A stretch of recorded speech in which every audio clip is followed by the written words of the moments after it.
না ওটিটির একটা খুব মেন প্রভাব যেটা পড়েছে তার জন্য?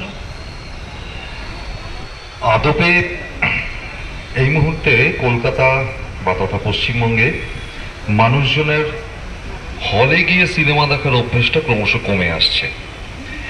এই যে কমে আসছে এর পেছনে কিছুটা দায়ী অবশ্যই ওটিটি, কারণ মানুষের হাতে এখন সময় খুব কম। একটা কথা বলে নিই, আমার মনে হয় সারা বিশ্বেই এটা কমছে। এটা শুধু বাংলা সিনেমার ক্ষেত্রে নয়, সারা বিশ্বেই। আমার অন্তত যেটুকু সামান্য অভিজ্ঞতা আছে অন্যান্য দেশে, সেই দেশগুলোতে গিয়ে দেখেছি সেখানে সিনেমা দেখতে খুব একটা লোকে হলে যায় না, কারণ বাড়িতেই এমন ব্যবস্থা হয়ে রয়েছে এখন, তাতে বাড়িতে বসেই লোকে দেখতে পছন্দ করে।